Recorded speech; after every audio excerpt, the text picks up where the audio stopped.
चलिए बेटा, आज हम माखनलाल चतुर्वेदी जी की तीसरी कविता, जिसका शीर्षक है बेटी की विदा, ये आज हम पढ़ेंगे। कि उनके काव्य संग्रह समर्पण में संकलित है। ससुराल जा रही बेटी के प्रति पिता के जो भाव होते हैं, उद्गार होते हैं, उसकी अभिव्यक्ति है। कि जिस घर में बेटी ने जन्म लिया, जिस घर के रोम रोम में बेटी का जो शैशव है, बचपन है, युवावस्था है, यादें समाई रहती है, जब उसको छोड़कर कोई नई दुनिया बसाने वो जाती है, तो कहते हैं कि दोनों तरफ भाव है। वहाँ वह नई दुनिया बसा रही है, मिलन का सुख है, और यहाँ से छोड़कर जा रही है तो बिछुड़ने का दुख भी है। तो कवि कहता है एक पिता के माध्यम से कि दोनों ही स्थितियाँ उसे कभी सुख कर लगती है, आनंदमयी लगती है, कहीं दुख है। इस विदा की बेला में बेटी के साथ बिताया हुआ सारा समय जो है पिता के सामने घूम रहा है, उसकी हिम्मत जवाब दे रही है। कहा जाता है कि माता को दुख होता है, पर ऐसा नहीं है, पिता को भी बराबर दुख होता है, और पिता के भावों को इस कविता के माध्यम से कवि ने प्रकट किया है। आइए शुरू करते हैं। कि आज बेटी जा रही है, मिलन और वियोग की दुनिया नवीन बसा रही है। कि आज मेरी बेटी विदा होकर के जा रही है। पिता के मनोभावों को व्यक्त करते हुए कवि ने यह बात कही है, माखनलाल जी यह बात कहते हैं कि आज बेटी विवाह के बाद विदा होकर के जा रही है, अर्थात आज बेटी की विदाई है। और यह एक ऐसा अवसर है कि मिलन और वियोग दोनों एक साथ हो रहे हैं। दोनों ही दुनिया नई है। हमारे लिए उसका वियोग नया है, क्योंकि अब तक वो हमारे साथ थी और अब हमें छोड़कर जा रही है, और वहाँ उसका मिलन नया है। तो वह दोनों तरफ से ही नवीन नई दुनिया बसा रही है।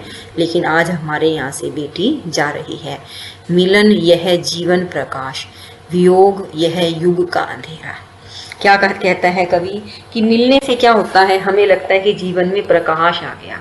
मिलना कैसे है? जीवन में प्रकाश की तरह से है। और पीहर वालों के लिए क्या है? वियोग युग का अंधेरा। ऐसे लगता है कि युगों के लिए अंधेरा सा हो गया है, कि जीवन से जो भी खुशियां थी जैसे बेटी के साथ जा रही है। पिता कहता है कि हम सबको ये क्या लग रहा है, विरह, ऐसे लग रहा है जैसे चारों तरफ अंधकार छा रहा हो। अर्थात अंधकार को, अंधेरे को उन्होंने क्या माना है? दुख का प्रतीक। बिछुड़ना जो है वो हमें दुख देता है, जबकि मिलना जो है वो है हमें प्रकाश देता है। तो कवि क्या कहता है कि उभय दिशि कादम्बनी अपना अमृत बरसा रही है। उभय दिशि का अर्थ क्या है? कि सच्चाई यह है कि दोनों ही तरफ, उभय का अर्थ है दो, दिशि का अर्थ है दिशाएं, दोनों ही दिशाओं में, दोनों ही घरों में मेघ माला, कादिमनी का अर्थ क्या है बेटा? मेघ माला बनकर यह अपना अमृत बरसा रही है। कवि के कहने का अर्थ क्या है कि बेटी ने पहले हमारे यहाँ प्रेम बरसाया, प्यार बरसाया, और अब अपने ससुराल में प्रेम बरसाने, प्यार बरसाने जा रही है। यह दोनों ही दिशाओं में सच बात यही है कि प्रेम का अमृत ही बरसा रही है। यह क्या कि उस घर में बजे थे वे तुम्हारे प्रथम पैजन। अब कवि ने उस पिता के भाव, मन के भावों को प्रकट करने के लिए अपनी बात रखी है। कि पिता उसके बचपन में चला जाता है, वो उसकी बचपन से बड़े होने तक की सारी यादों को याद कर रहा है। कि यह क्या कि उस घर में बजे थे तुम्हारे प्रथम पैजन। कवि क्या कहता है कि जिस घर में तुमने जन्म लिया था, इसी घर में तुम्हारे द्वारा पहनी गई पाजेब। पैजन का अर्थ क्या है? पाजेब, पाँव में पहने का आभूषण। कहते कि तुमने पाँव में जो पहली बार पाजेब पहनकर रूंझुन करके प्रथम कदम लिए थे, अर्थात जब तुमने चलना सीखा था, वह पहली पाजेब तुम्हारे पाँव से साथ जो बज रही थी, इसी घर में बजी थी। यह क्या कि इस आंगन में सुने थे वे सजीले मृदुल रूंझुन। सजे हुए, मृदुल का अर्थ है कोमल, रूंझुन जो तुम्हारे पाँव के चलने से पाजेब की आवाज आ रही थी, वह हमने इसी घर के आंगन में सुनी थी। यह क्या कि इस वीथी तुम्हारे तोतले से बोल फूटे। वीथी का अर्थ क्या होता है बेटा? गली। कि यह जिस गली में हमारा घर है, उस गली के अंदर तुम्हारे तोतले से, जब छोटा बच्चा बोलना सीखता है, तोतली भाषा में बोलता है, तो कि तोतले से बोल फूटेगा, अर्थ कि जब तुमने शुरुआत में जो शब्द बोलने सीखे थे वह इसी घर के आंगन में और इसी घर की आसपास की गलियों में ही तुमने कुछ बोलना सीखा था। यह क्या कि इस वैभव बने थे चित्र हंसते और उठे, कि इस घर का वैभव, समृद्धि और संपन्नता जो है वह तुम्हारे हंसने और रूठने के चित्रों के साथ ही बना था। अर्थात कभी तुम हमारे यहाँ पर हंसती थी, कभी रूठ जाती थी, कभी तुम रोती थी, और वो सारी यादें जो है वह हमारे लिए किसी समृद्धि और संपन्नता से, किसी खजाने से कम नहीं है। इसी घर में हमने तुम्हारे अनेक प्रकार के रूप देखे थे, कि कभी तुम्हें हंसते देखा था, कभी तुम्हें रूठते देखा था। आज यादों का खजाना याद भर रह जाएगा क्या, यह मधुर प्रत्यक्ष सपनों के बहाने जाएगा। अब पिता जो है एक बात कहता है कि जो तुम्हारी सारी यादें हैं, जितना भी खजाना है, वह क्या आज सिर्फ याद भर रह जाएगा। एक प्रश्न सा है पिता के मन में, और यह प्रत्यक्ष खजाना जो है मधुरता का सिर्फ सपनों के बहाने जाएगा क्या, कि मतलब आज तो हम यह बात करते थे कि बेटी सुबह यह करती थी, शाम को यह करती थी, और आज जो है सिर्फ यादें बन गई हैं, और उन यादों को हम सपनों के माध्यम से ही सिर्फ देखा करेंगे क्या। अर्थात अब बेटी हमारी पराई हो रही है। गोदी के बरसों को धीरे धीरे भूल चली हो रानी, बचपन की मधुरीली कूकों के प्रतिकूल चली हो रानी। कि अब अपनी बेटिया को रानी बिटिया भी कहते हैं पिता, तो अपनी बिटिया को रानी बिटिया कहने के साथ साथ पिता जो है भावों को प्रकट करते हुए कहता है कि गोदी के बरसों को, कि मैंने कितने वर्षों तक तुम्हें अपनी गोद में खिलाया है, आज तुम उनको धीरे धीरे भूल करके चल दी हो, अर्थात जा रही हो। तुम मेरी गोदी में खेली थी, उस प्रेम प्यार को भुला करके धीरे धीरे तुम अपना नया घर बसाने जा रही हो। फिर क्या कहता है, तुम्हारे बचपन की मधुर मीठी कूक मेरे जहन में है, बचपन की मधुरीली कूकों के प्रतिकूल चली हो रानी। ऐसे लग रहा है कि जैसे तुम मुझे छोड़कर जा रही हो, तो तुम्हारा यह व्यवहार तुम्हारे बचपन के व्यवहार से बिल्कुल प्रतिकूल है, अलग सा है।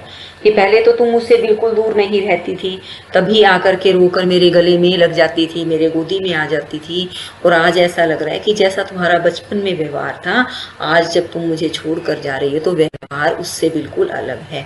छोड़ जाह्नवी कूल निहधारा के कूल चली हो रानी।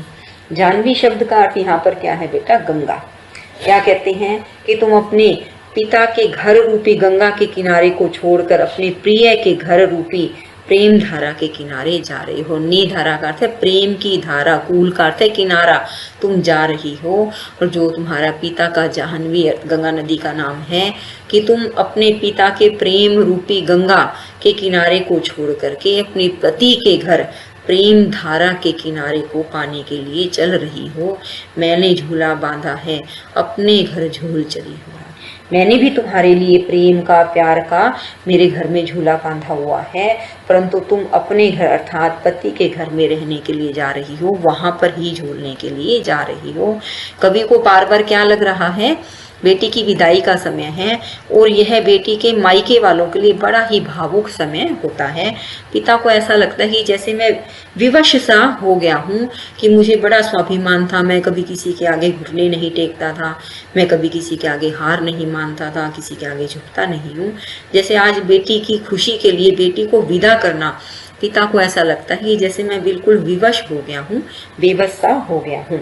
क्या कहते हैं कि मेरा गर्व समय के चरणों पर कितना बेबस लौटा है, कि आज मेरा जो अभिमान है समय के चरणों पर, आज यह वक्त की मांग है समय के कदमों के ऊपर जितना बेबस सा हो गया है, कि हर पिता को अपनी बेटी को विदा करना पड़ता है। आज जो है समय है वह ऐसा आ गया है कि आज मैं तुम्हें विदा कर ही दूंगा, करना ही पड़ेगा। उसे लगता है कि आज मैं बड़ा विवश हो गया हूँ, जो मेरा अभिमान है, स्वाभिमान है, समय के कदमों पर विवश हो गया है। मेरा वैभव प्रभु की आज्ञा पर कितना कितना छोटा है, कि आज मैं हर तरह से संपन्न हूँ, समृद्ध हूँ, फिर परमात्मा की है आज्ञा है कि बेटी को विदा करना ही है, ईश्वर की है इच्छा है, तो ऐसे लगता है कि मेरे पास आज सब कुछ है, मैं फिर भी छोटा हो गया हूँ, क्योंकि बेटी को विदा तो करना ही पड़ेगा। आज वो श्वास मधुर लगती है और सांस कटु है भारी है। कवि क्या कहता है कि आज बेटी से बिछड़ते हुए आहें मधुर लग रही है। उस श्वास का अर्थ क्या है? आहें, सांसें जो है वह हमें क्या लग रही है? बड़ी मधुर लग रही है, तथा प्राण वायु कड़वी तथा भारी लग रही है, और सांस कटु है भारी है। इसका अर्थ क्या है कि एक तरफ बेटी का घर बस रहा है, हमें जो मन में आहें हैं, दुख है, वह मधुर भी लग रही, बेटी खुश है, लेकिन मेरा आज दिल भारी है, सांस कटु कड़वा सा लग रहा है। हम कई बार देखते कि दुख का अवसर होता है तो हमें ऐसा लगता है कि जैसे मन भी कड़वा सा है, दिल भी कड़वा सा है, भारी भारी सा, दिल पर एक बोझ सा लगता है। तो पिता के ऐसे भावों को ही कवि ने व्यक्त किया है।